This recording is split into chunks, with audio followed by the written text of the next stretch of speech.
Everybody, welcome to Tara Practice Day. I hope you're all doing well. I'm Chuck Walbridge, and I've been doing this now for 50 years. So I'm getting kind of old, but I hope we all have a nice day today, enjoying the blessings of Tara. So my main teacher was Lama Yeshe. I studied the Geshe program at Manjushri Institute for 3 years under Geshe Tetsog. And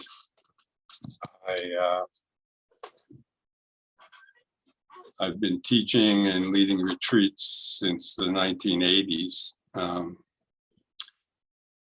we should all start by, I have a meditation I like to share from Sodni Rinpoche. And so let me bring that up.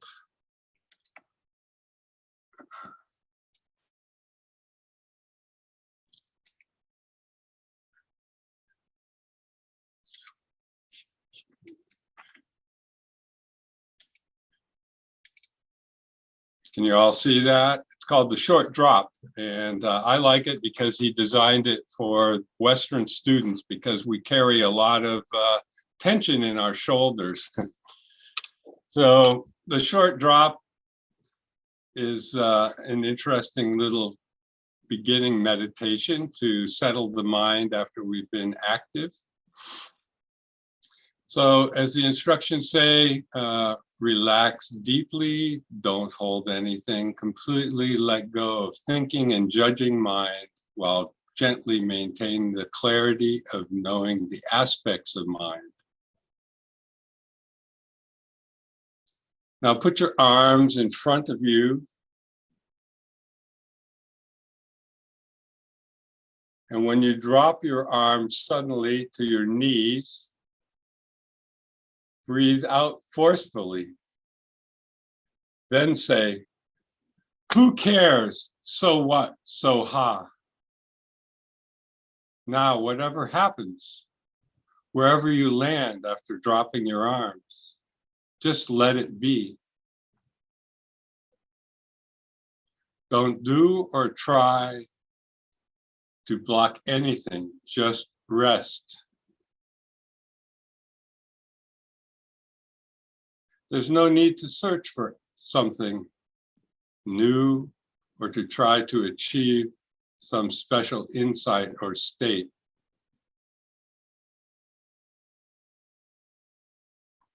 Feel whatever feelings and sensations arise and be lightly aware of them.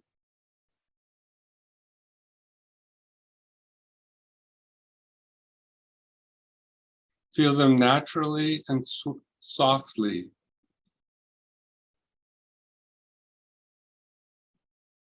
Don't try to change anything.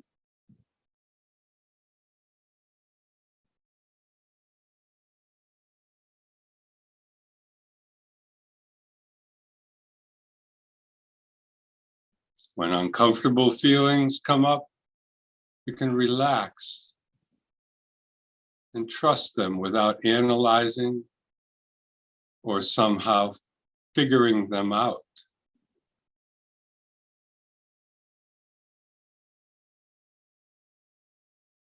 Just let them be there as though the feelings, awareness, while resting naturally in the body.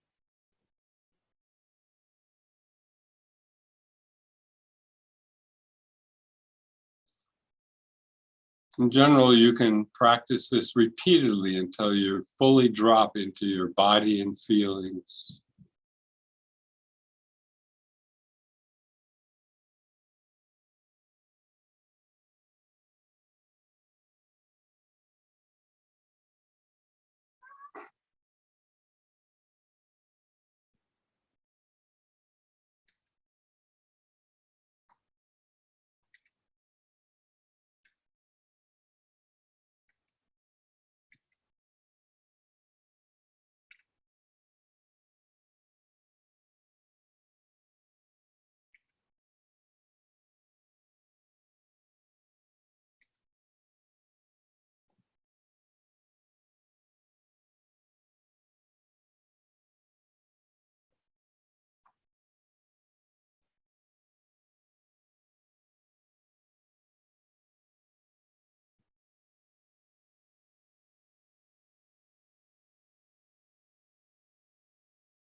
And now I'm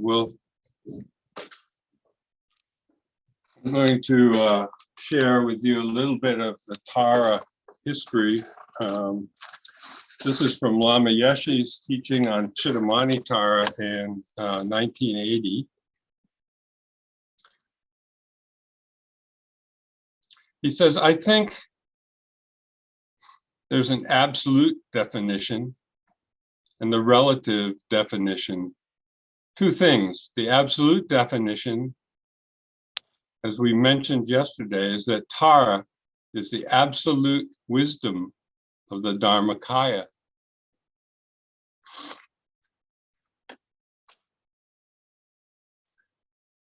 The divine action of all the supreme beings.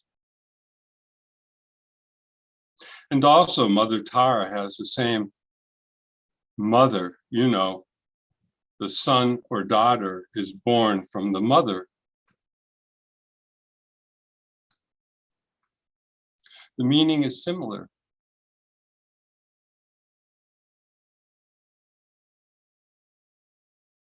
All the past and present supreme beings, all higher beings, were born from the mother Tara. Without divine wisdom in the function of helping, it is not possible to discover the highest destination. From the beginning, we need the wisdom action. This action wisdom energy in order to approach liberation.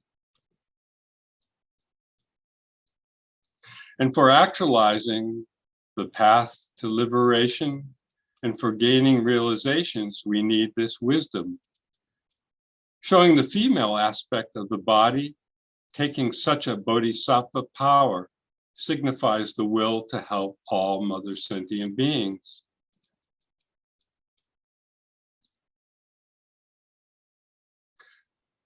When actualizing the 6 paramitas and the 10 bodhisattva bhumis, she always has the female aspect of the body. And when she becomes enlightened, it was too in the female body. Countless kalpas ago, there was a lady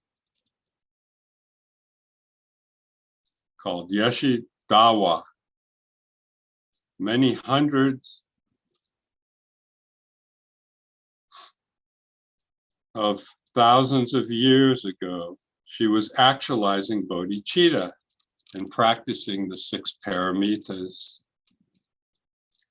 She practiced charity, made offerings to many Buddhas and Bodhisattvas, and became very famous for all that. One day she wanted to dedicate this merit. And someone said to her, dedicate all your merit, so you will have a man's body next time, and then you can help many sentient beings. That was what somebody said to her, and she refused the prayer and said, I don't want that one. And she, in that moment, in that aspect, is existing so many times. The female aspect, she didn't see that many. Therefore, she always wanted to show the female aspect.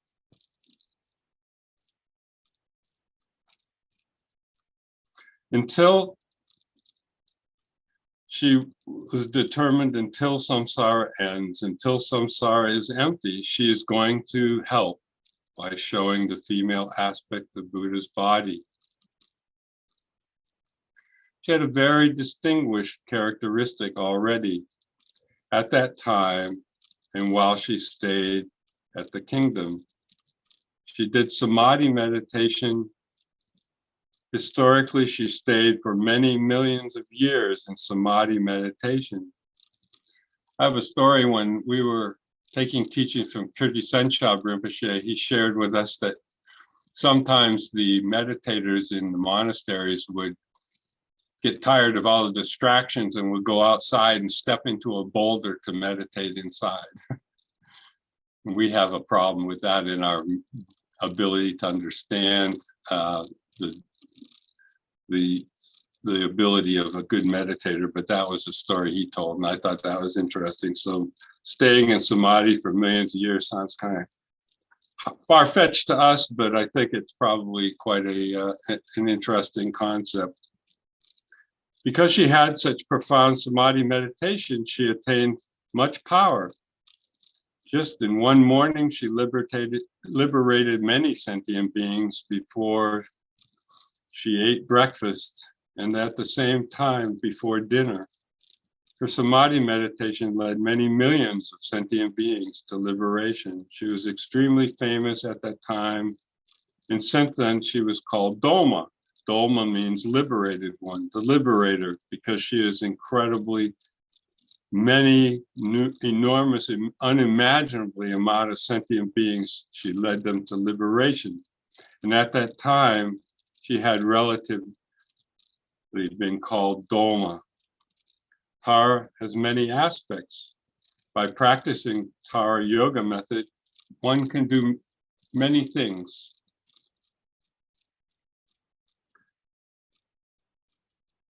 One can attain enlightenment, and also there's one specific kind of meditation, the method that gives particular energy for long life. So we use the long life Tara.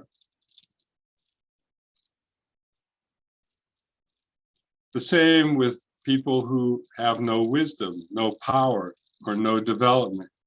You can see that each of the 21 Taras has specific kind of function. And with each of the meditations, different mantras also. For a disease, there's different aspects of Tara also. For gaining wisdom, there's Saraswati. We call her Langchima, gaining wisdom. Saraswati is also an aspect of Tara, so you can do many things with Tara. Many disciples of Buddha who have a female aspect, who are female bodhisattvas, are the most of the time a manifestation of Tara.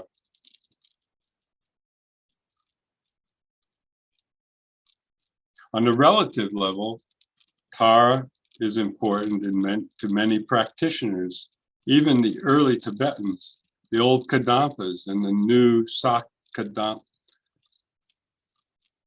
the Nyingma, the Kadam Sharma. For all of them, Tara was their special deity. Historically, they show that they all accomplished their dharma. It's very important to see how fortunate they are to have practiced this method. Buddha himself, Shakyamuni himself, gave the sutra explanation of Tara. And Nagarjuna and many saints were reading the texts of Tara. It is not just that Tara is a method of the Tibetan people only. This practice exists long, long ago, and this energy, this lineage is existing up till now. And we are very fortunate that we are able to have this possibility.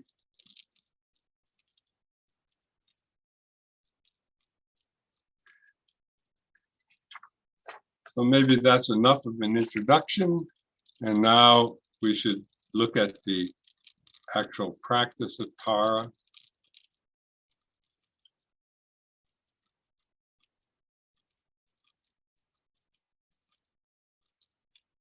So today we're going to use this Tara practice meditation. Venerable Rabina's group put this together. Can you all see it? Okay. So visualize Buddha Tara in the space in front of you. A rainbow radiating light green body. So beautiful.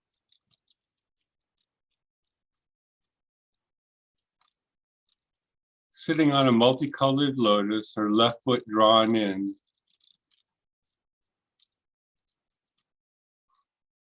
and her right foot resting a little multicolored lotus.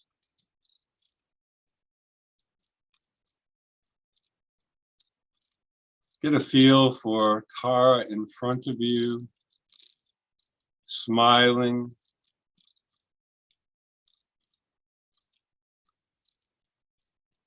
So you can almost feel her breath, the warmth radiating from her. Her left foot drawn in indicates her complete and effortless control over desire energy, and her right foot out indicates her willingness and capability to get up and act for sentient beings.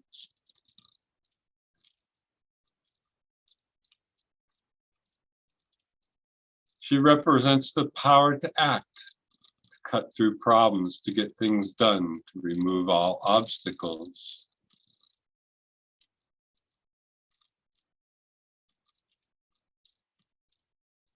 Imagine her as beautiful as possible, young, radiant, full of energy, full of bliss.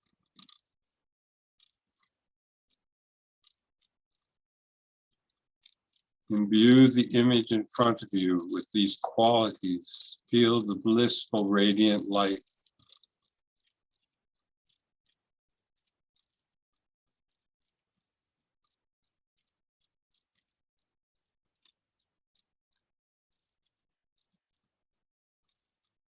She wears silken garments and jewelry on her ears, ankles, arms, and neck. Imagine that she is the manifestation of your Lama. It's their mind manifesting an aspect of green Tara for your benefit.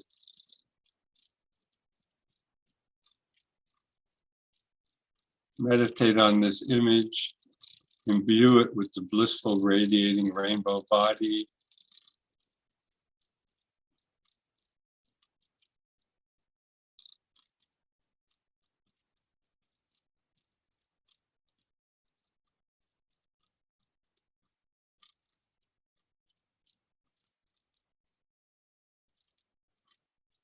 Now we go for refuge and generate the thought of bodhicitta.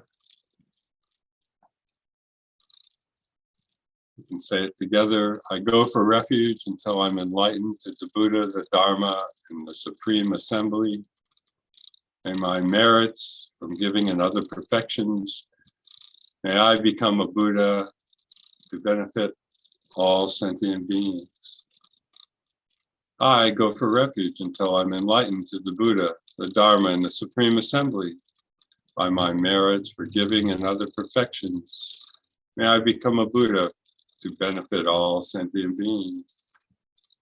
I go for refuge until I'm enlightened to the Buddha, the Dharma, and the Supreme Assembly. By my merits from giving and other perfections, may I become a Buddha to benefit all sentient beings.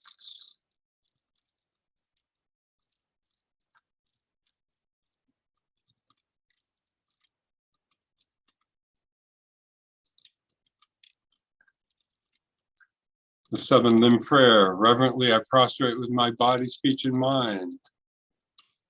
I present clouds of every type of offering, actually offered and mentally transformed. I confess all my negative actions accumulated since beginningless time.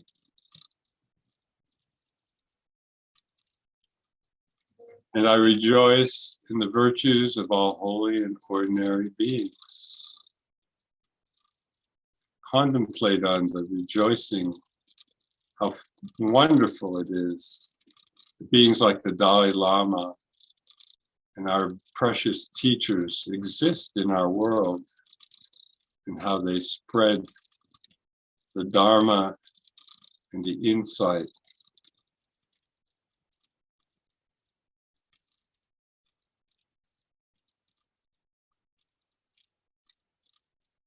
I always rejoice. I'm never jealous. I always rejoice.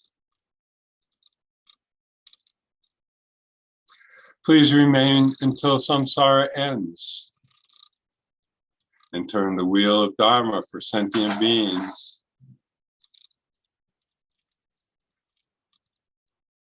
I dedicate all the virtues of myself and others to the great enlightenment. A short mandala offering. The ground anointed with perfume, strewn with flowers, adorned with Mount Meru, the four continents, the sun and the moon.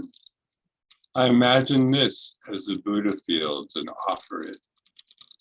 May all living beings enjoy this vast pure land. The objects of my attachment, aversion and ignorance, those who are my friends, those who are my enemies, and those who are strangers.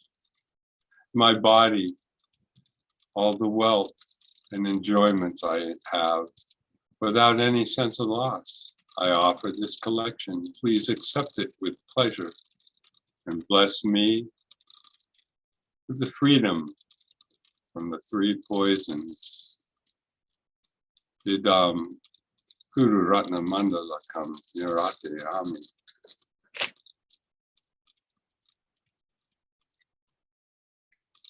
I think that Tara has received that.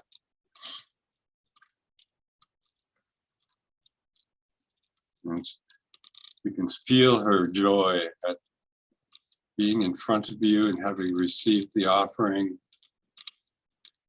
visualizing her blissful rainbow radiating body.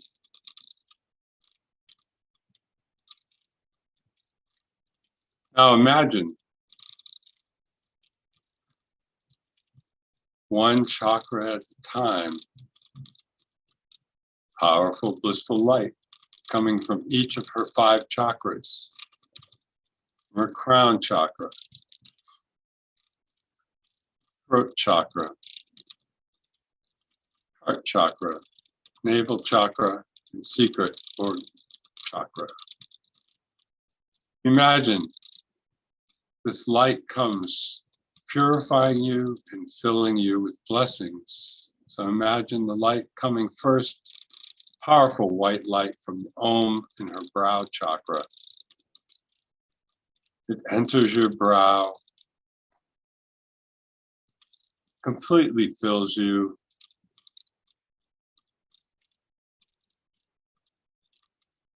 filling you from the top of your head to the bottom of your feet.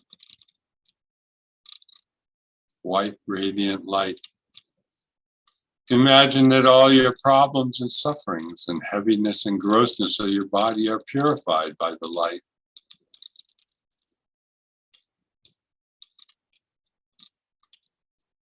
Become radiant and rainbow-like. And that all the harm you have ever done to any living being with this body and all your infinite past bodies is also purified, totally eradicated, not one atom left.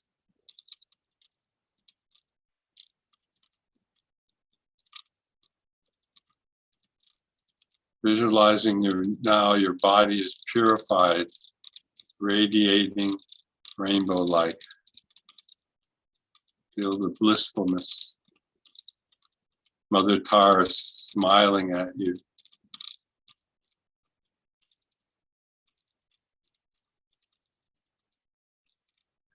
After a little time, you again imagine the light coming. This time visualizing your body has become blissful light body, just like Tara's. Nothing gross, indestructible. Just like it will be when you attain the deity's body, the Sambhogakaya.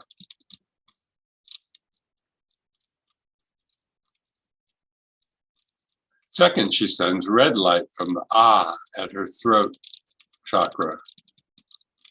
It enters your throat.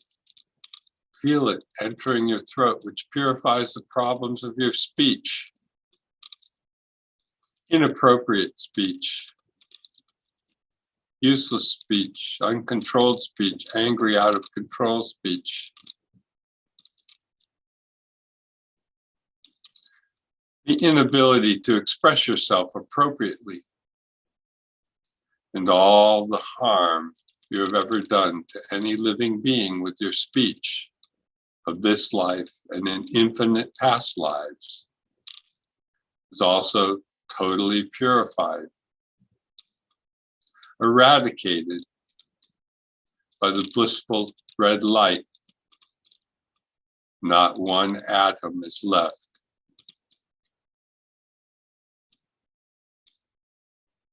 Again, Mother Tara in front of you smiles, sending more light into your throat chakra. And this time you imagine you are totally full of the blissful, perfect, compassionate wisdom, appropriate speech of Lama Tara, such that whatever sound you utter is necessarily beneficial to any living being who hears it, all of which is your potential. Feel full of this powerful energy emanating from Mother Tara in front of you.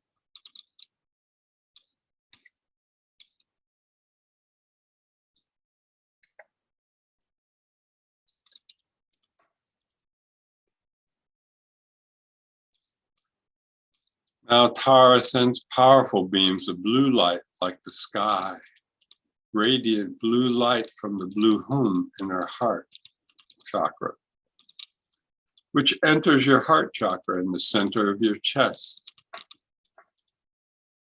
Imagine that all the unhappiness of your mind,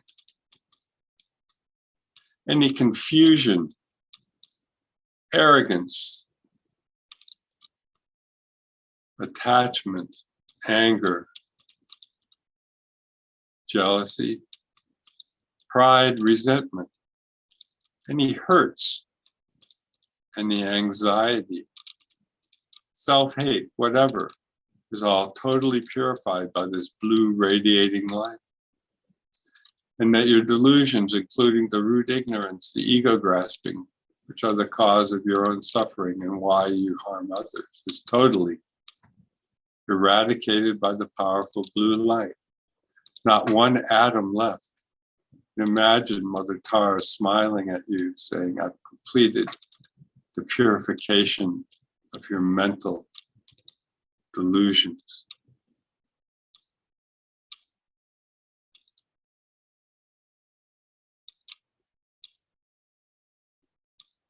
She sends a light again, and this time you feel full of blissful, omniscient, compassionate mind of Lama Tara, which is your potential. Contemplate having the blissful mind of Tara.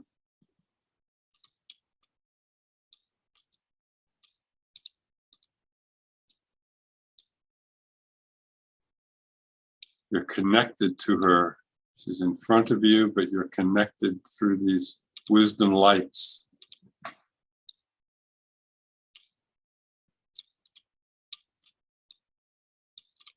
Now, fourth, visualize that Tara sends a yep from the yellow spot at her navel chakra. Powerful laser beams of yellow light that penetrate your navel chakra just below the navel, filling you completely.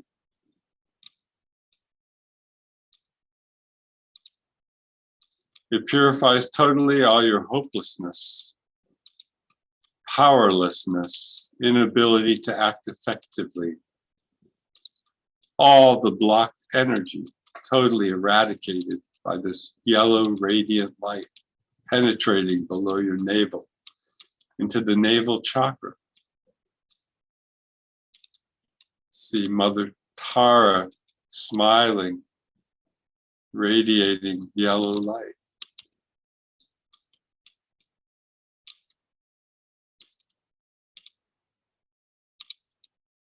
Then Mother Tara sends light again from the navel chakra, and it fills you with power, the ability to act effortlessly, to do what needs to be done. with wisdom and compassion for the benefit of all living beings. Contemplate being filled with the power to act to benefit living beings.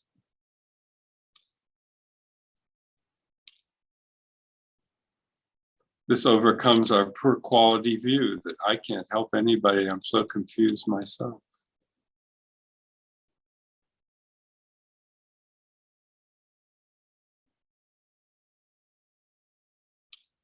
Next, visualize that Tara sends from the green Ha at her secret chakra powerful beams of green light that penetrate your secret chakra.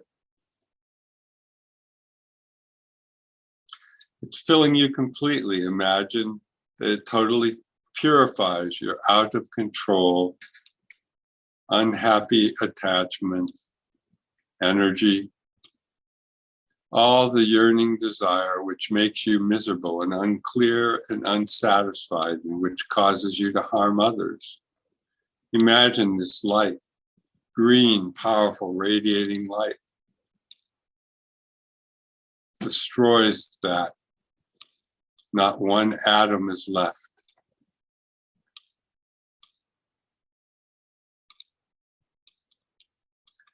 Sixth, then you visualize that the 5 lights coming from Tara's 5 chakras simultaneously penetrate your 5 chakras and fill you with rainbow light.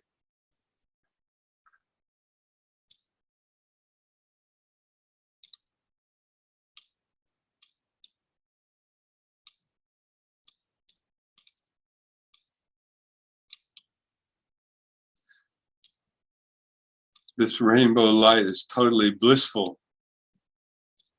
Energize that blissfulness. Inject yourself with that blissfulness and radiant light. This is the real me, my true nature.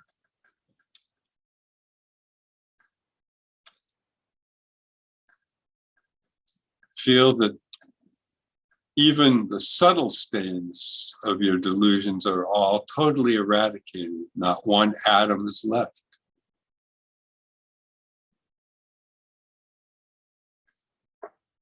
Feel that I am now fully enlightened, very blissful.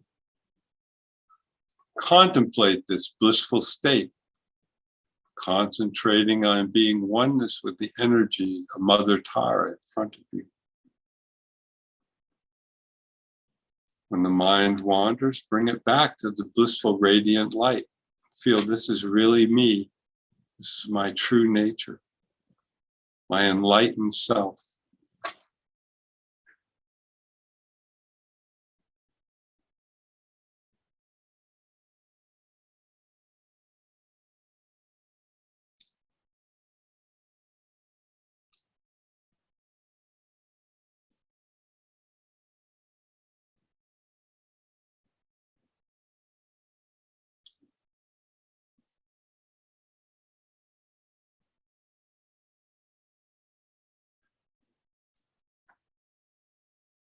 Energize the visualization.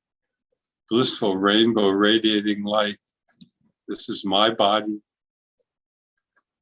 My mind is blissful, filled with contentment, energy to benefit sentient beings. This is my true nature.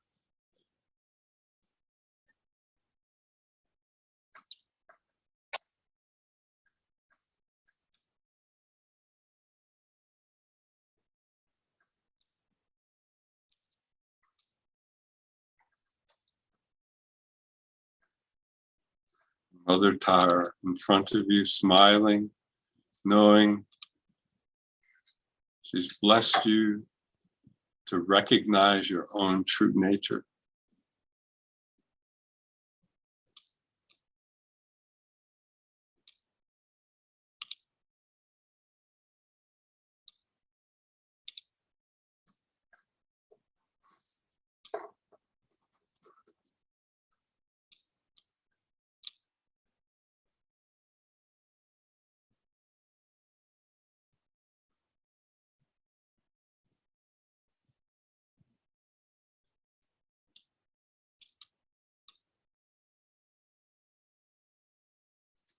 Now imagine that Lama Tara's lotus dissolves upward into her body, visualizing the lotus dissolving into the body. She comes to sit above your crown, facing the same way as you. Visualize her above you, radiant.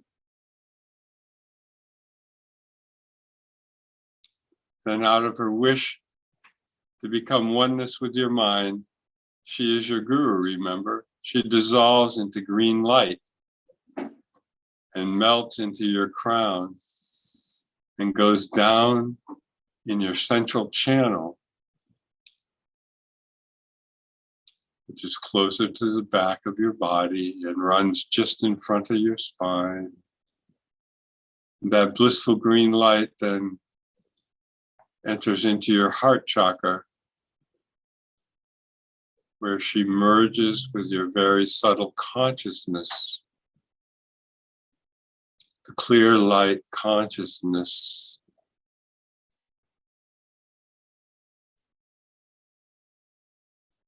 And you think Tara's mind, the guru's mind, my mind, same thing now. And we feel totally blissful and satisfied, contemplating our totality, true nature, union, oneness with the Guru and the Buddha.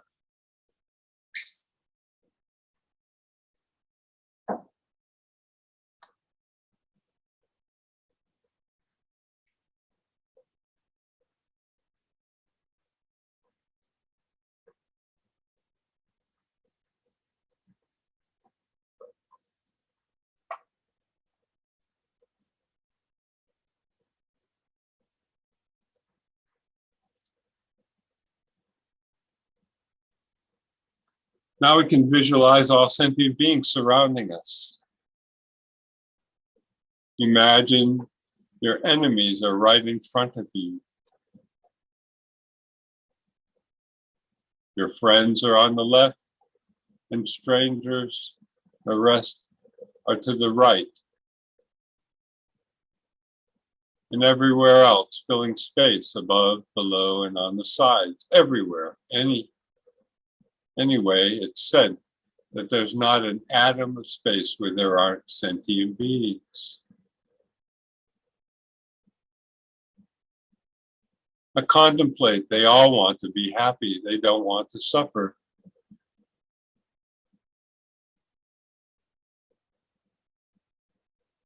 So now that I'm a Buddha, what choice do I have but to benefit them? That's my job.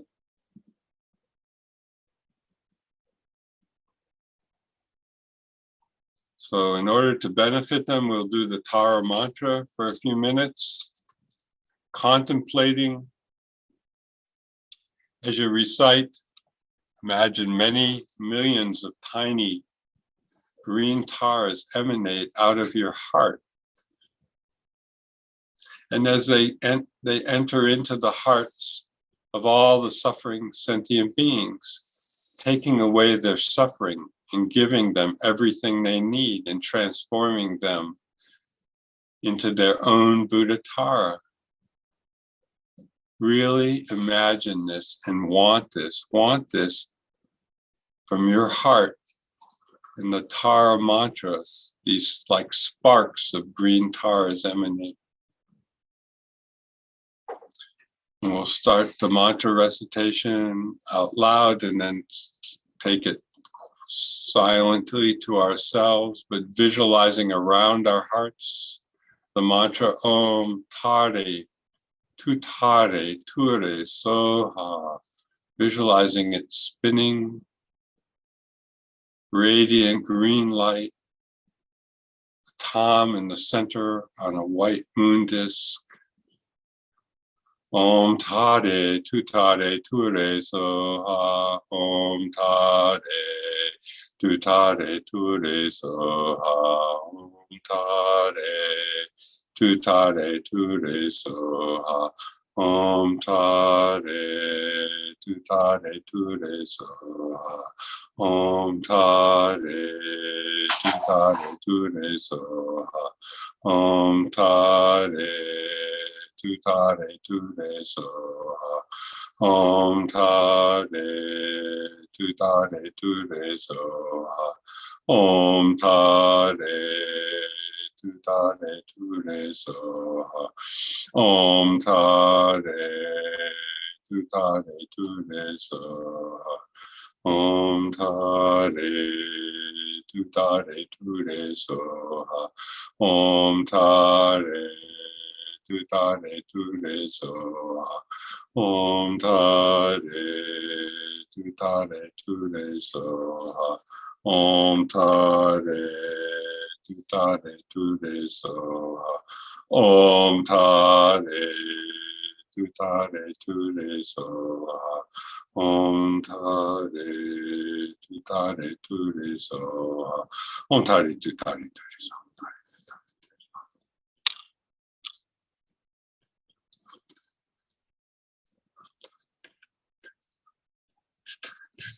Om Tare Tu Tare Tare Tu Tare.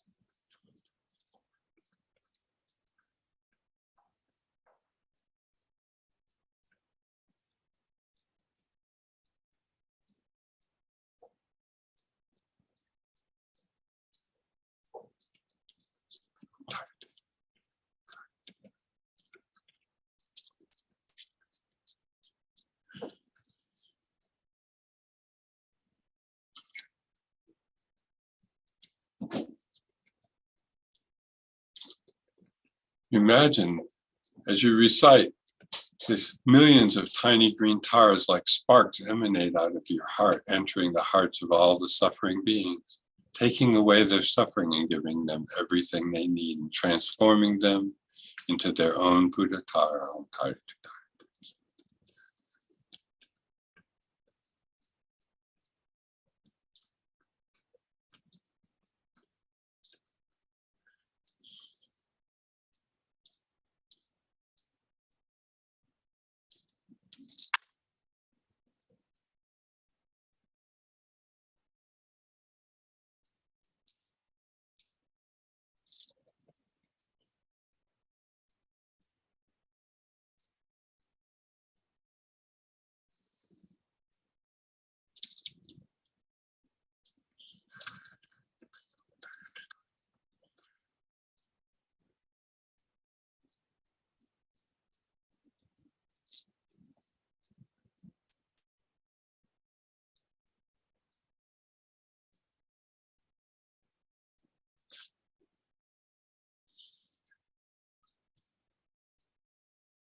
Sparks of green taras emanating from your heart, benefiting all the sentient beings, transforming them from their suffering into the mind of Buddha Tara.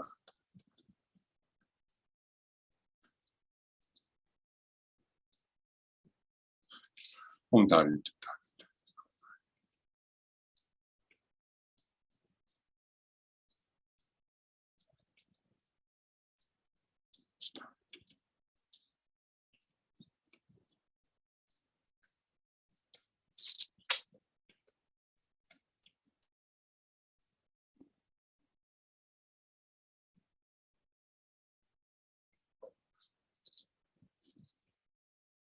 Tari tu tari tu so, tari tu tari tu so, tari tu tari tu so, tari tu tari tu so,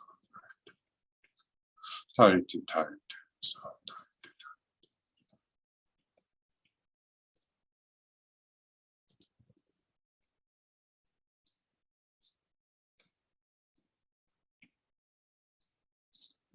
tari tu tari tu so, tari tu tari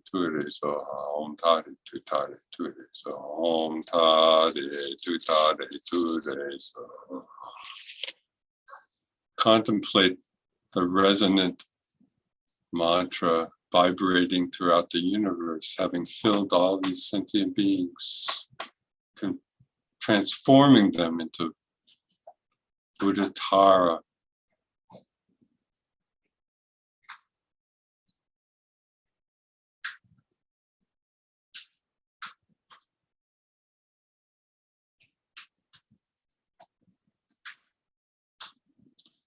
To make the following request now. Please, Root Guru, glorious and precious, remain upon the lotus at my heart.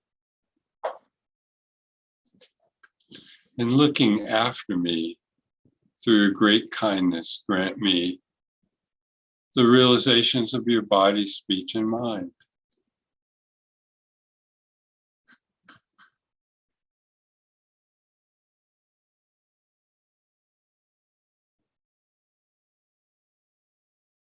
Now you dissolve everything into what is called the space-like emptiness. As Lama Yeshe says, this is not the actual meaning of emptiness, but it's very helpful way to let go of grasping at everything as concrete and self-existent.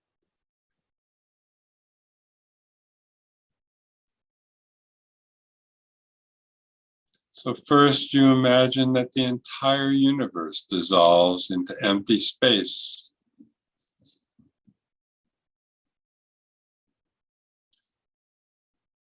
Your place,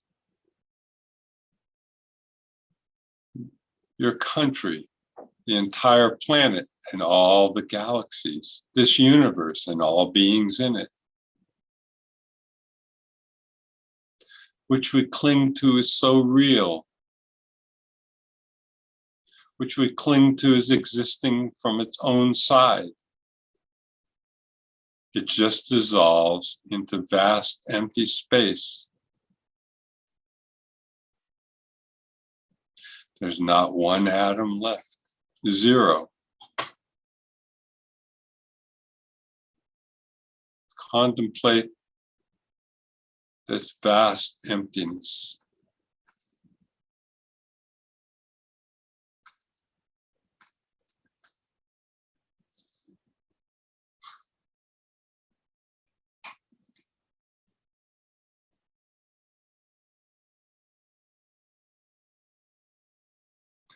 Then you dissolve your body, the basis of this.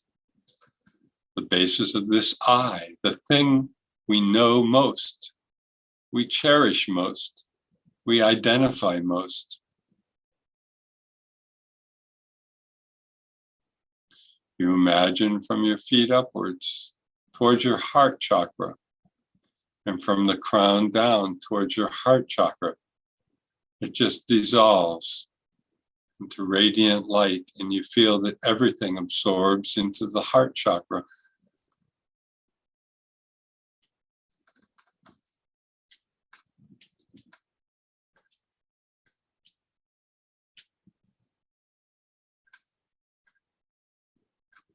Then you dissolve your thoughts.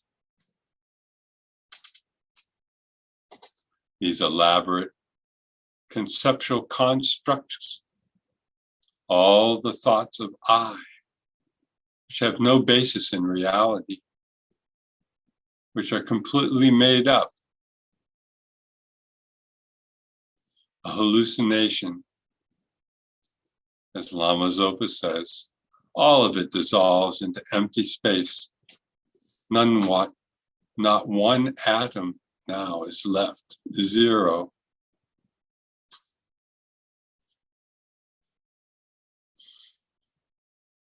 All that is left is your Tara consciousness, very subtle, pure, vast as space. I am the Dharmakaya. You think, this is who I am.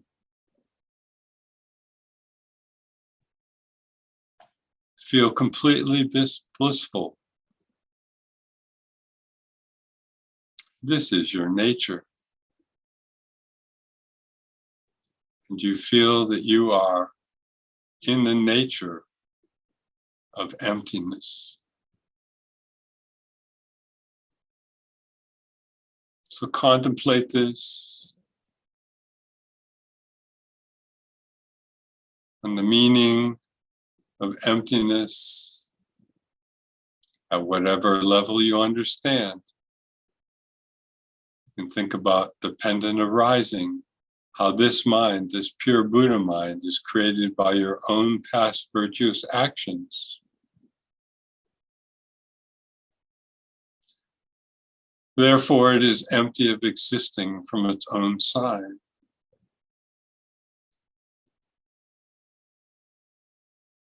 Inject the blissful awareness of the radiant light body, your true nature, into the contemplation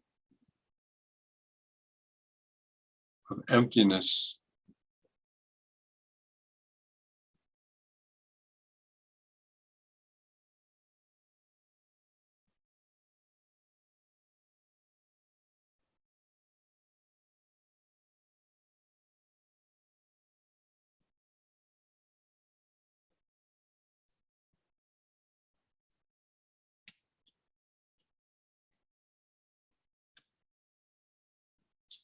Then let go of all your thoughts and abide in this vast, blissful space like emptiness for as long as you like.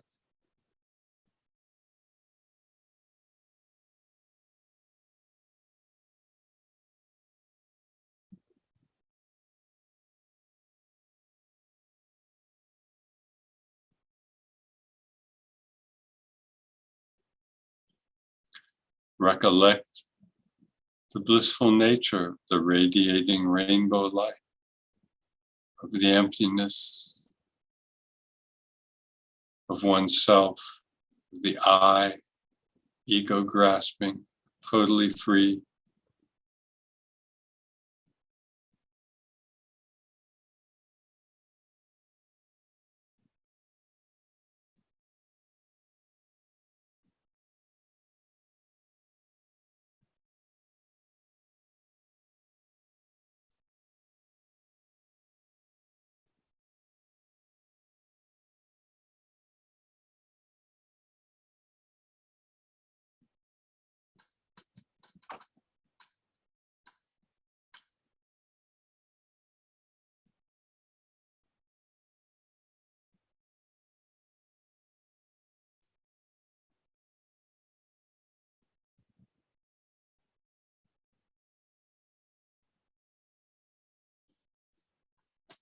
Now, when it's time to finish, you're aroused out of this blissful emptiness by your compassion.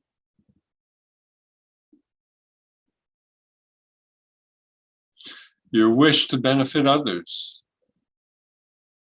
And you manifest again in your body and imagine that your mind is oneness with Mother Tara's mind.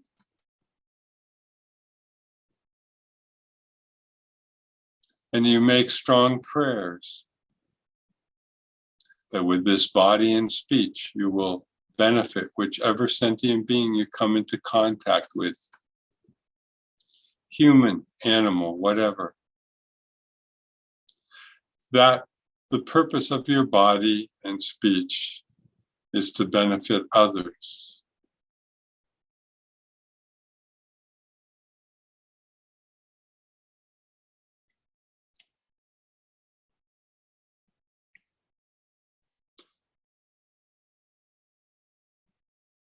We'll dedicate any positive energy we've generated from this practice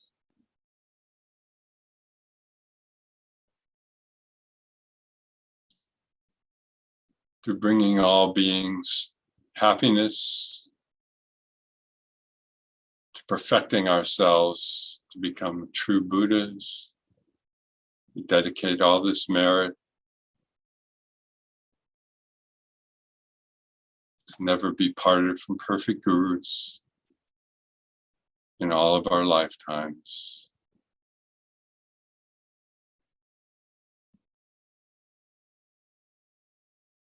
So now we'll take a 10-minute break.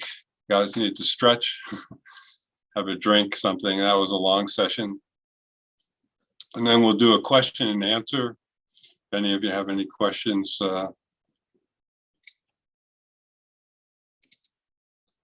we can answer those.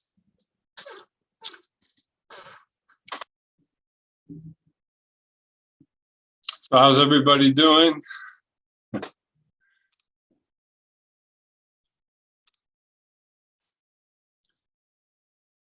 So does anyone have any questions? Be happy to.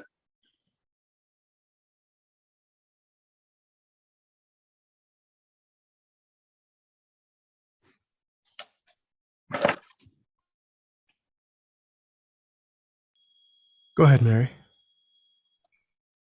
Thank you so much for this beautiful teaching and practice today. I have in the visualization, you mentioned that Saraswati was an aspect of Tara, and you could talk about that for a few minutes. I was very interested in that. It's not really an area I'm that familiar with, but there are the 21 Taras, and each Tara has an aspect. And so Saraswati is one of those aspects, and she's the wisdom aspect, the learning scholarly aspect as well. And she's like red, yellow in color. So like similar to Manjushri. And she's Manjushri's consort, I think. Yeah, so I really don't know much else about it. I wouldn't want to try to address things that I'm not quite familiar with, but I know that was part of Lama's thing, just saying that her many aspects have these different functions. And so during this pandemic, there was the infectious disease Tara that was useful to practice. And she was orange in color and had the mantra to go out and protect from the epidemics. So there's different functions like that. And so there's one for, problems, quarrels and things, and war and things like that. So yeah, it's kind of interesting. One deity has so many aspects, but that the idea is that Tara is the activity of all the Buddhas. So of course she can manifest in all these different forms that benefit beings. And that's why the green color, motility, wind is the idea. And I like to talk about the posture Tara is in with the right leg outstretched. And I call it the launch mode, It's like a mother, when she hears her baby cry, she launches to see what's going on and jumps up to benefit. And that's the way Tara, the quick one, the liberator, is meant to be. Anyone else? Questions? Comments? Gary, go ahead. Thank you so much for being here today. We really appreciate it.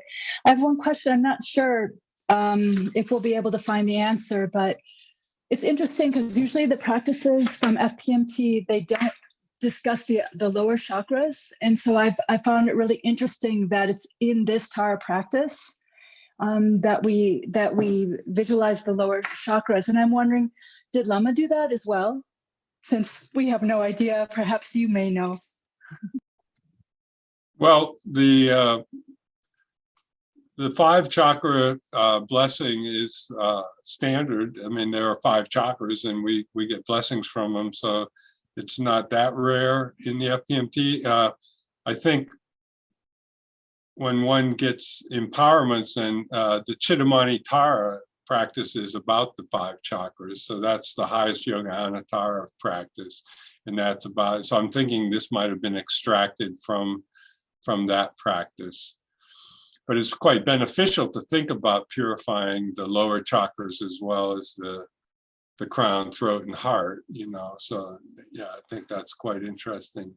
When you do the Chittamani Tara practice, Lama was very, Lama Yeshe was quite adamant that, you know, if you did it properly and had concentration and understanding, that you could attain enlightenment in 6 months. So it's quite a practice to aspire to.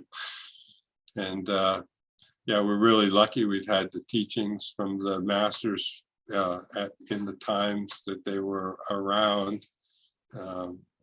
I've been fortunate to have it from several different masters, Song Rinpoche, Lati Rinpoche, and so yeah, and the Dalai Lama gave it in a general teaching, just a quick, you know, blessing kind of initiation into it to 3,000 people, I think, in Pasadena back in the 2000s. So yeah, the Chittamani Tara practice is something to aspire to if you're inspired by Tara.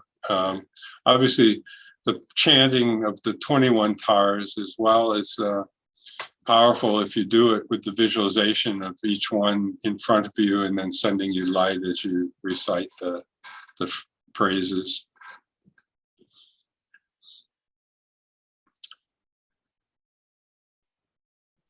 Are we doing Dundrup on time? Everything good? Yeah, all right. There's excuse me, if there's a question in the chat, Okay. it says that Lama Yeshe says that to actualize the deity within ourselves, we must first be introduced into her mandala by a qualified tantric master. Is there a mandala initiation? Yeah, there would be to practice these but because we're visualizing the deity outside of ourselves, and then, you know, this is a modern interpretation. Previously, you would need the initiation to do this practice, but this time in the degenerate age we live in, we are more flexible in that. But that was a good question.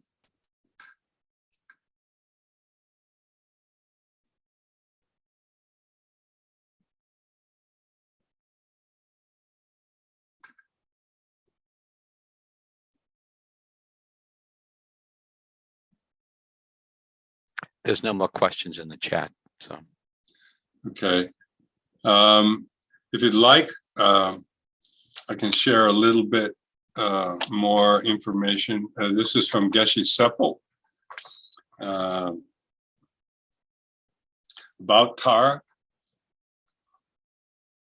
And if any questions come up, you know, in your mind about anything, please feel free to ask. If I have the knowledge, I'll share it with you. So, as the great master Lama Tsongkhapa has said, knowing that this life of freedom is found once and is difficult to gain is greatly meaningful. Bless me to develop the continual wish day and night to take its essence. So this human life that we have now is more precious than a wish-fulfilling jewel. Many such jewels, in fact. And last night we had the wish-fulfilling jewel of the Mega Millions lottery for $1.2 billion being, and we think, oh, wow, if I won that, how wonderful it would be, right? We don't think about our perfect human rebirth and how that's many times more beneficial than winning any kind of lottery. We won the lottery by getting it and being connected to the Dharma teachings in this life.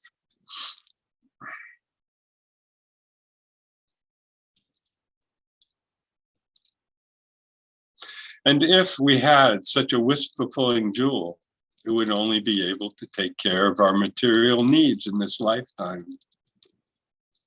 But nothing beyond that, whereas having attained this precious human life with which we can secure the happiness of future lifetimes, of all our lifetimes and attain the peerless fulfillment of complete enlightenment.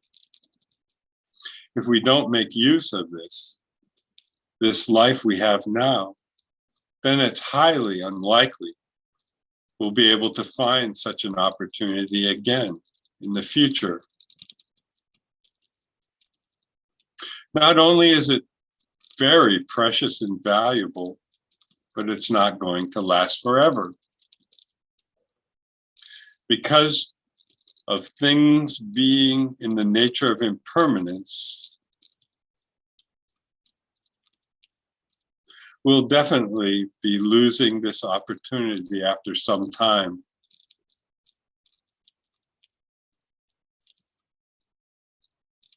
So among the methods for taking the essence of this human life, of making this human life as meaningful as we possibly can, there are many methods explained in the teachings of the Buddha, but amongst them, the teaching that is given to us at this time is the tantric practice of Arya Tara herself. The methods of meditating on Tara's practice.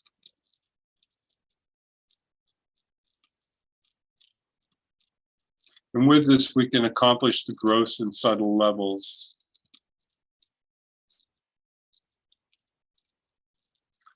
of the generation stage, which overcome grasping at ordinary appearances, which bind us to psychic existence. In the completion stage, through the practice, one actually transforms ordinary death, intermediate state, and rebirth into the three enlightened bodies of the Buddha. And best, if one is successful in meditation, one can accomplish this in this very lifetime. And if one does not accomplish this, then at the time of death, it's possible to actually transform the ordinary death into the actual truth body of a Buddha, the intermediate state into the Sambhogakaya, and birth into the Nirmanakaya. And if one fails in accomplishing this, then it leads very swiftly to accomplishment, enlightenment in the next lifetime. So this very special method has been received directly from Arya Tara herself.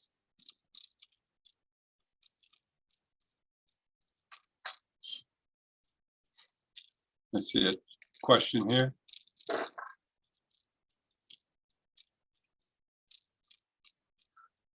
So when did the degenerate times start, and how long will they last? Since they're in your mind, they've been with you from beginningless time, but this degenerate age means it gets harder for us, so the distractions are greater. The distractions, look at us, I find we're a video-oriented society now. Before, in the 30s and 40s, it was radio. People would get around the radio and listen to the programs on the radio. Now it's TV, but then now it's streaming, and then it's phones. And I read this thing that said millennials touch their phones 2,100 times during the day. And I had a coworker who seemed to be touching her phone a lot, looking at videos of her kid at her mother's house and stuff during her work. And she said, oh no, I touch it many more times than 2,100 times a day.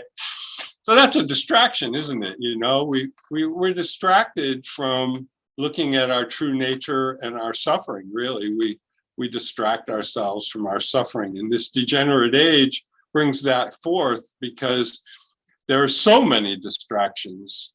If we lived a simple life in Tibet 100 years ago, you wouldn't have that kind of distraction. In fact, even in America, 100 years ago, they said the average person never went more than 12 miles from where they were born.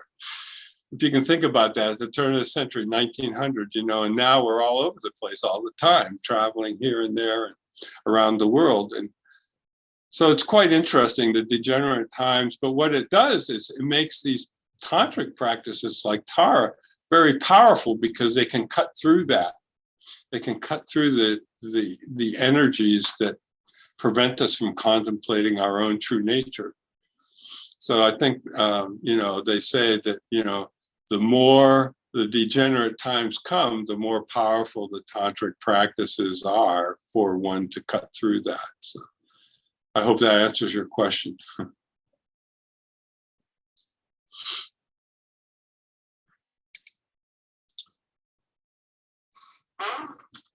So I have a couple of meditations I like to share, but one thing I was going to bring up here, let me share. So this is the color we visualize Tara in. The glacial lake, the green blue of the glacial lake is the body of Tara's color. And Tara comes from the original ancient wood. They call it acacia wood, is the green Tara, acacia wood Tara.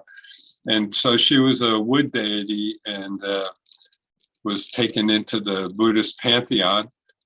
With this blue-green of the glacial lake is the ideal color to visualize her green Tara as.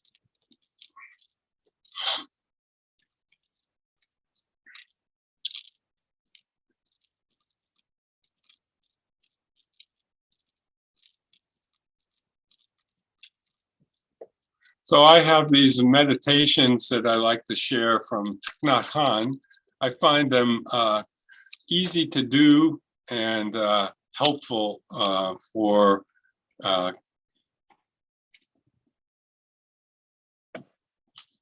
practice. So maybe we'll do some of those for a few minutes. I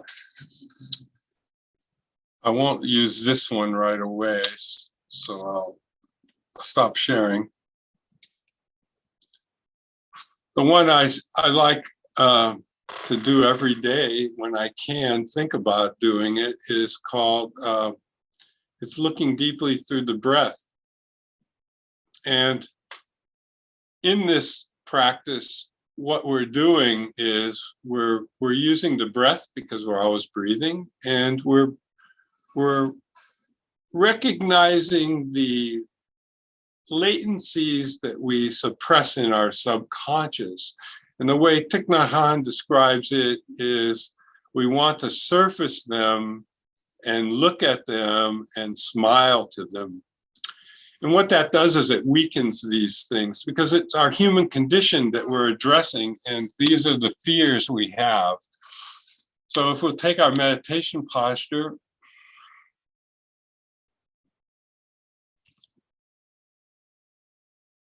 and we'll just focus our breathing on the tip of the nostrils, the in and out breath.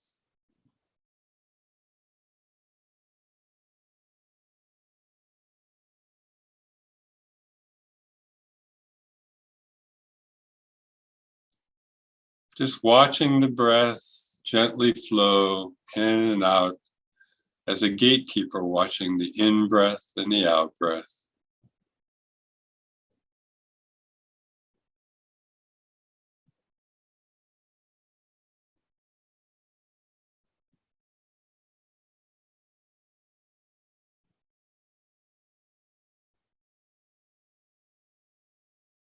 We're calming the mind, bringing it home.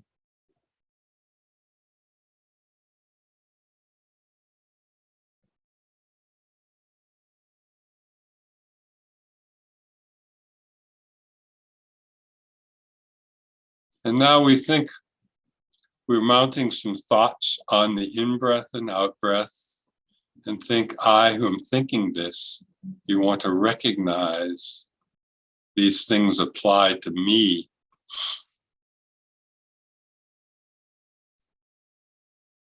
And we say, breathing in, I calm my body. Breathing out, I smile. Breathing in, I calm my body. Breathing out, I smile. Breathing in, I calm my body. Breathing out, I smile. Breathing in, I calm my body.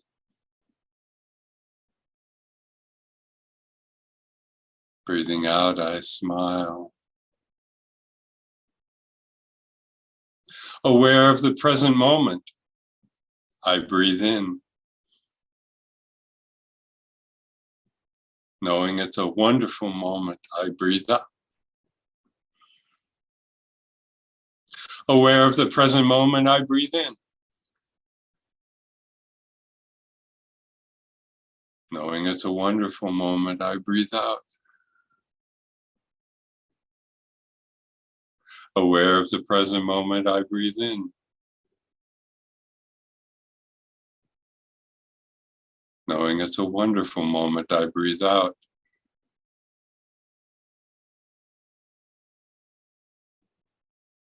Aware of the present moment, I breathe in.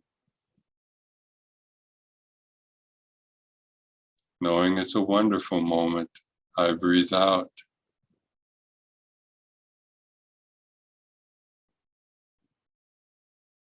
Knowing I'll get old, I breathe in. Knowing I can't escape old age, I breathe out. Knowing I'll get old, I breathe in. Knowing I can't escape old age, I breathe out.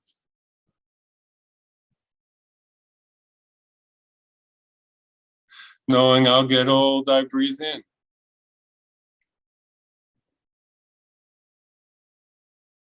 Knowing I can't escape old age, I breathe out. Knowing I'll get old, I breathe in. Knowing I can't escape old age, I breathe out. Knowing I'll get old, I breathe in. Knowing I can't escape old age, I breathe out. Knowing I'll get sick, I breathe in. Knowing I can't escape sickness, I breathe out. Knowing I'll get sick, I breathe in. Knowing I can't escape sickness, I breathe out. Knowing I'll get sick, I breathe in. Knowing I can't escape sickness, I breathe out. Knowing I'll get sick, I breathe in. Knowing I can't escape sickness, I breathe out. Knowing I will get sick, I breathe in. Knowing I can't escape sickness, I breathe out. Knowing I will die, I breathe in. Knowing I can't escape death, I breathe out. Knowing I'll die, I breathe in. Knowing I can't escape death, I breathe out. Knowing I will die, I breathe in. Knowing I can't escape death, I breathe out.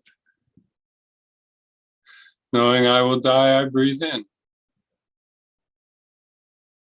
Knowing I can't escape death, I breathe out. Knowing I will die, I breathe in. Knowing I can't escape death, I breathe out.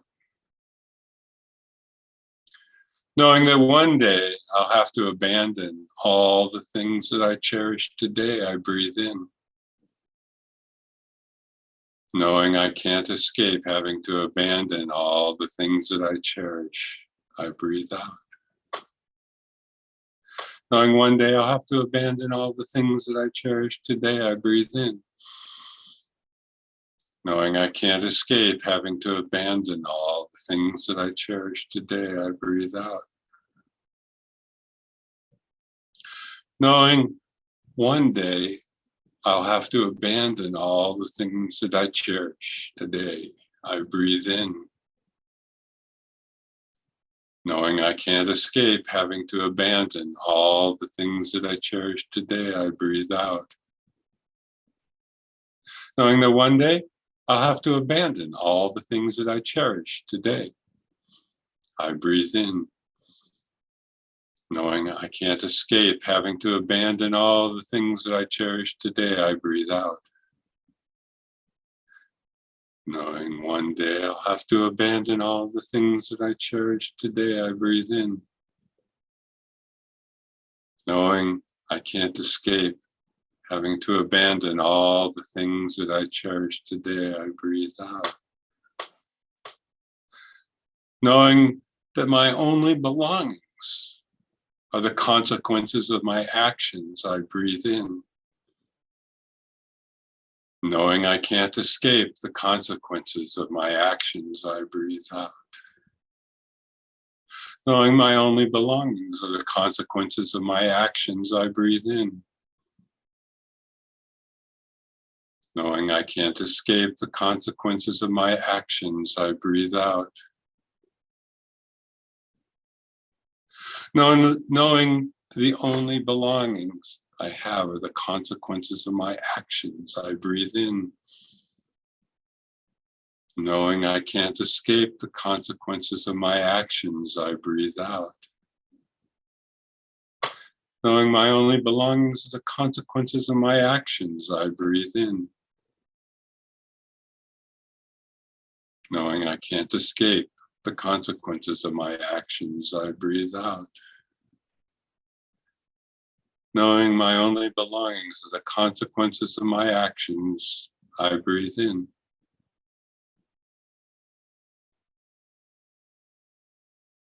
Knowing I can't escape the consequences of my actions, I breathe out. Vowing to live my days in mindfulness, I breathe in. Seeing the joy and benefit of living mindfully, I breathe out. Vowing to live my days in mindfulness, I breathe in. Seeing the joy and benefit of living mindfully, I breathe out. Vowing to live my days in mindfulness, I breathe in. Seeing the joy and benefit of living mindfully, I breathe out. Vowing to live my days in mindfulness, I breathe in. Seeing the joy and benefit of living mindfully, I breathe out. Vowing to live my days in mindfulness, I breathe in. Seeing the joy and benefit of living mindfully, I breathe out. Easing the pain of my beloved, I breathe in. Sending joy to my beloved, I breathe out.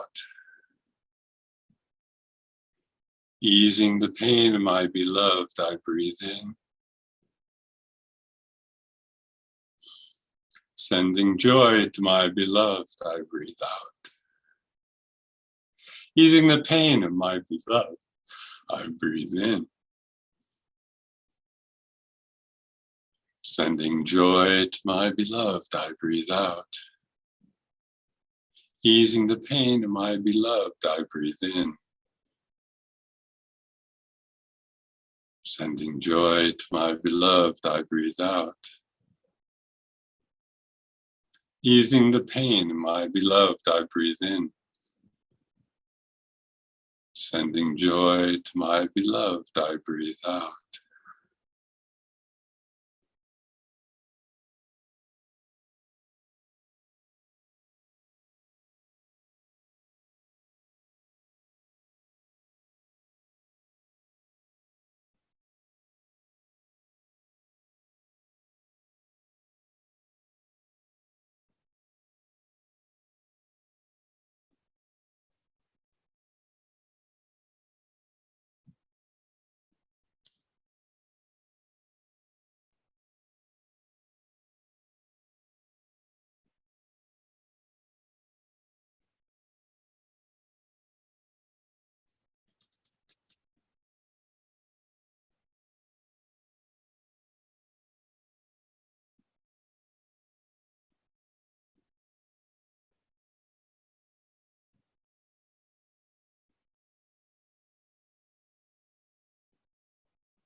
So I'll read the commentary to that practice because I think it's important.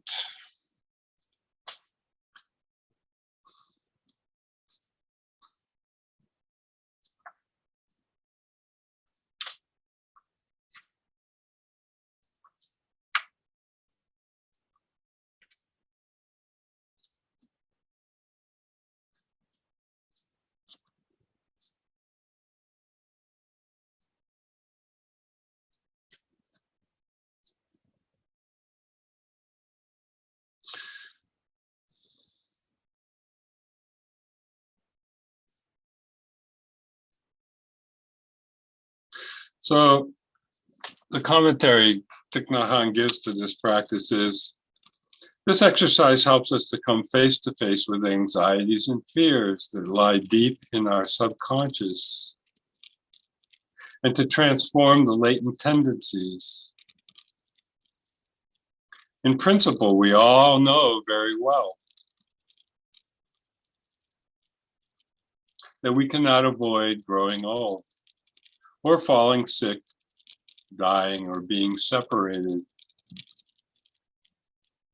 from those we love.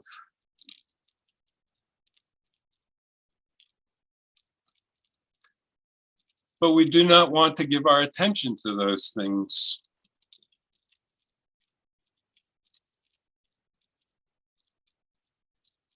We do not want to be in touch with the anxiety and fear,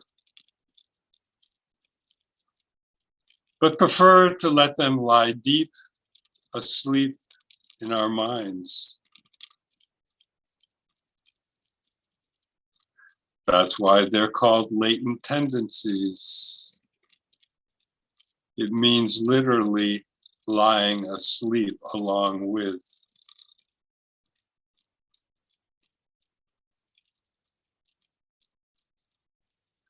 But although they're lying asleep in our hearts, they still follow us and secretly influence our whole way of thinking, speaking, and acting.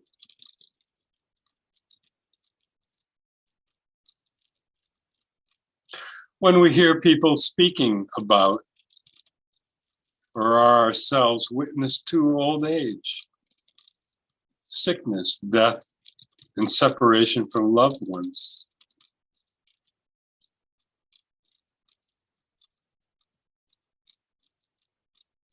the latent tendencies in us are watered and become more deeply rooted, along with our other sorrows, longings, hatreds, and angers. Because we are not able to resolve these latent tendencies, we repress them.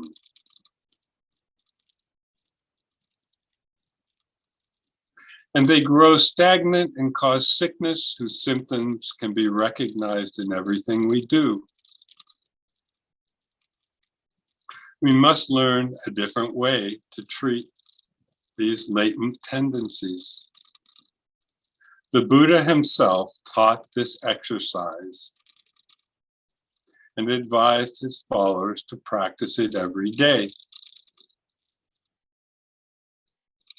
Buddha taught that rather than repressing our fears and anxieties, we should invite them into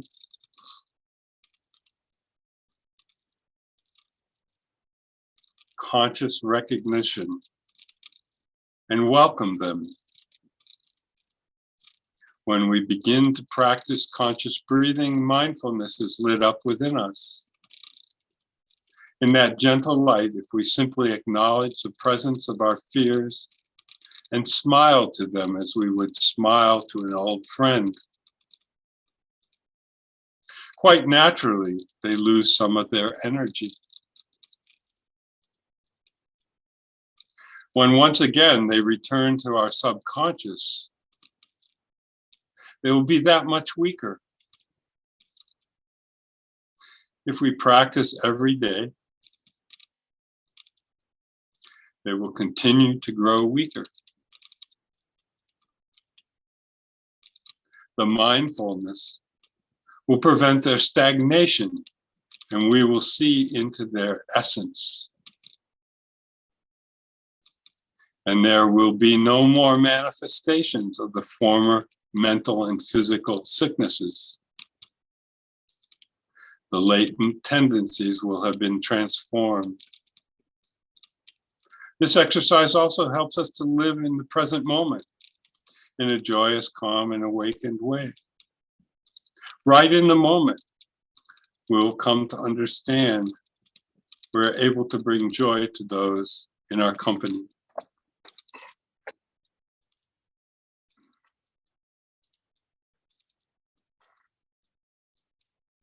Any questions, comments on this practice? I find it quite interesting.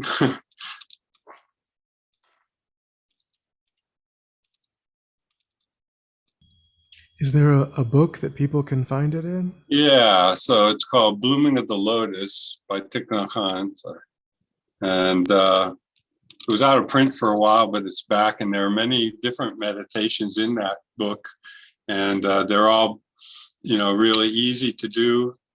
And I find, when I'm in the car and someone cuts me off in traffic, I try to do the one breathing in, I calm my body, and breathing out, I smile. And it's like, it's easy to do, right? You're breathing anyway, so you might as well just put some nice thoughts onto it. So it's a powerful thing. That's if you can't generate as Tara and send blissful green light to them. I find, sometimes the distractions are too much and you can't really hold the visualizations of the deities as well. So these practices are more aligned with our kind of normal waking mind.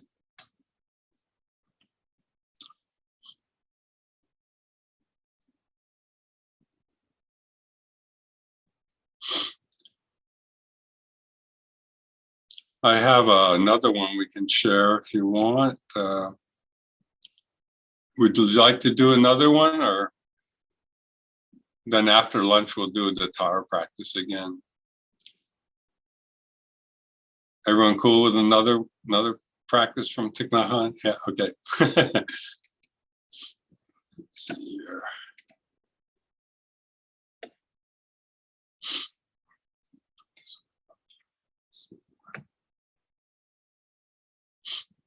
All right. So take our meditation posture again. This one's called Looking Deeply.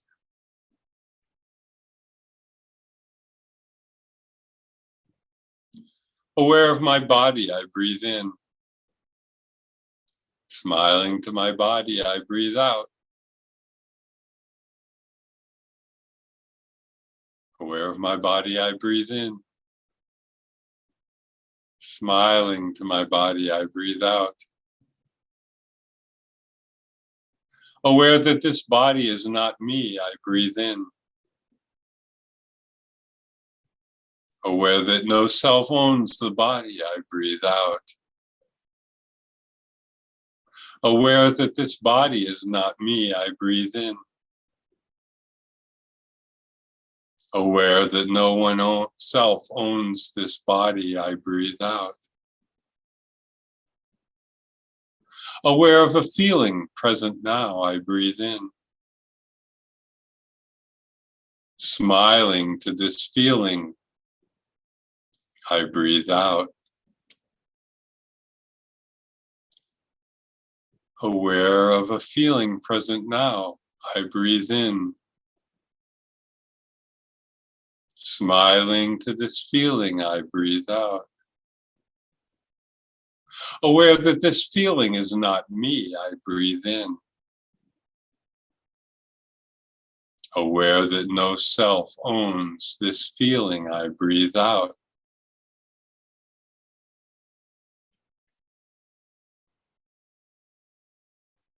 Aware of this feeling is not me, I breathe in.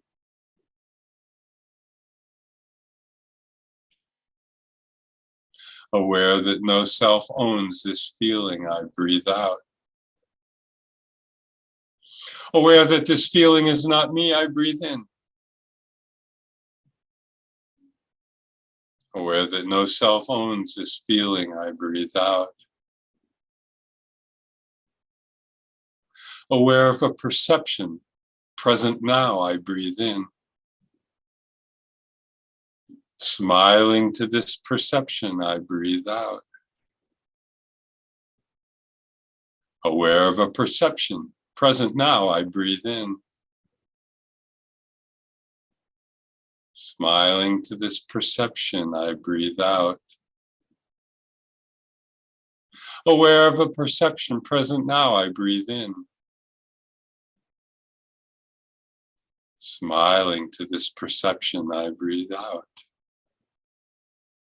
Aware that this perception is not me, I breathe in. Aware that no self owns this perception, I breathe out. Aware that this perception is not me, I breathe in. Aware that no self owns this perception, I breathe out. Aware that this perception is not me, I breathe in. Aware that no self owns this perception, I breathe out. Aware of a mental formation present now, I breathe in.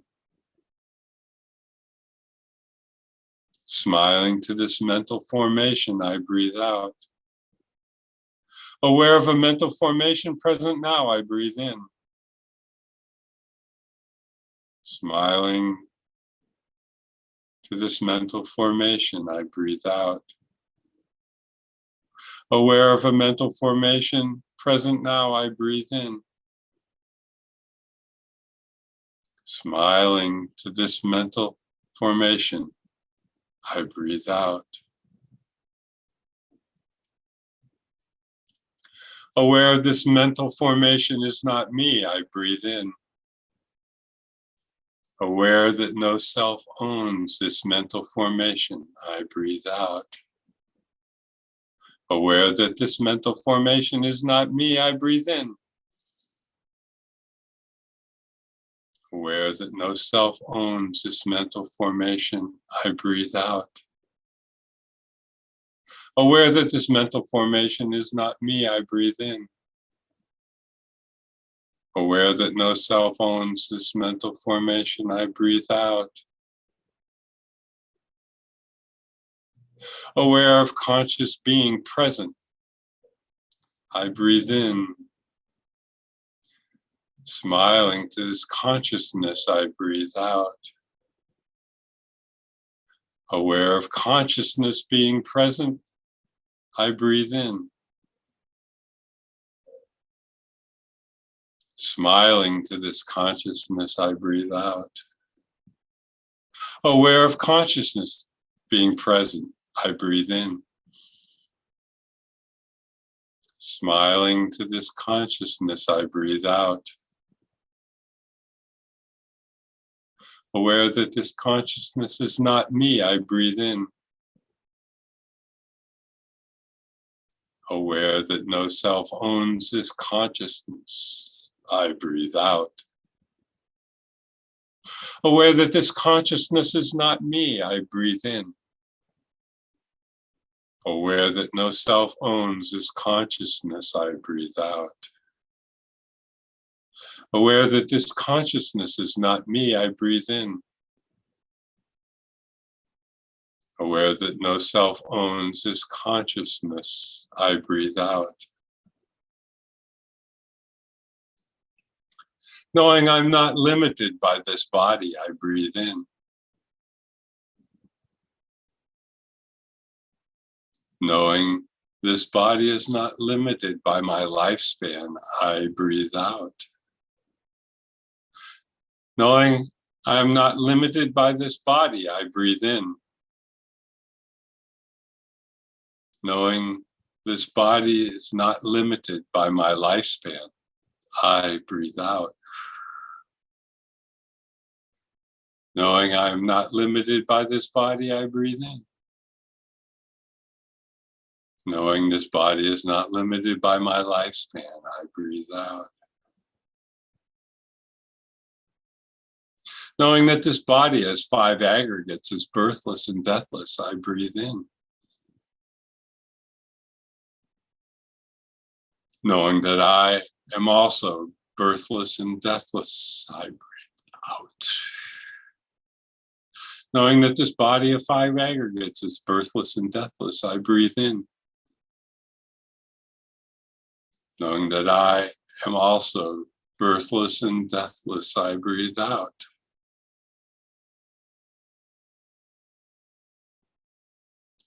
Knowing this body has 5 aggregates, is birthless and deathless, I breathe in. Knowing that I am also birthless and deathless, I breathe out. Smiling to the birthlessness and deathlessness of this body, I breathe in. Smiling to the birthlessness and deathlessness of this self, I breathe out. Smiling to the birthlessness and deathlessness of this body, I breathe in. Smiling to the birthlessness and deathlessness of the self, I breathe out. Smiling to the birthlessness and deathlessness of this body, I breathe in. Smiling to the birthlessness and deathlessness of this self, I breathe out.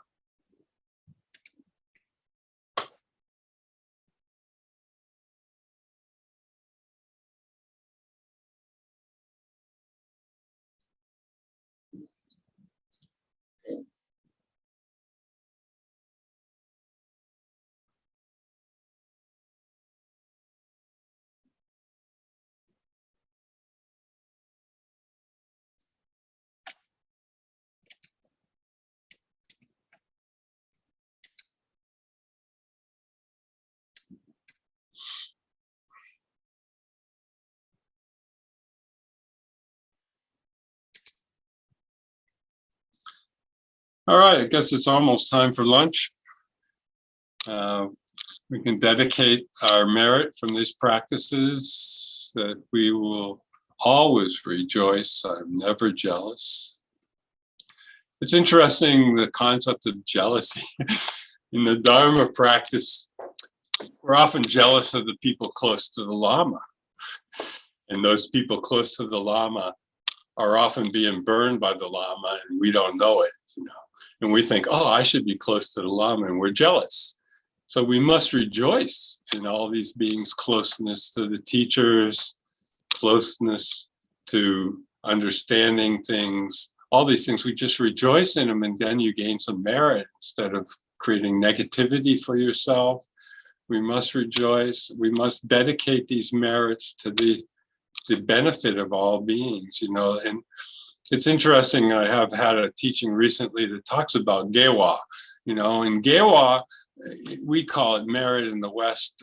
It's not really the meaning in Tibetan. Gewa means something that brings positive happiness. And a digpa, which we call negative actions, is something that just brings suffering. It's as simple as that. But we kind of, I think in our Western nomenclature, it becomes kind of like generic. We say we dedicate the merit, but we don't really think about it. It's a positive action that will bring a beneficial result. And so we dedicate that. And, you know, dedicating it with rejoicing in all the beings, all of us here together now, the teachers, the benefit of, like, His Holiness is teaching in the dock.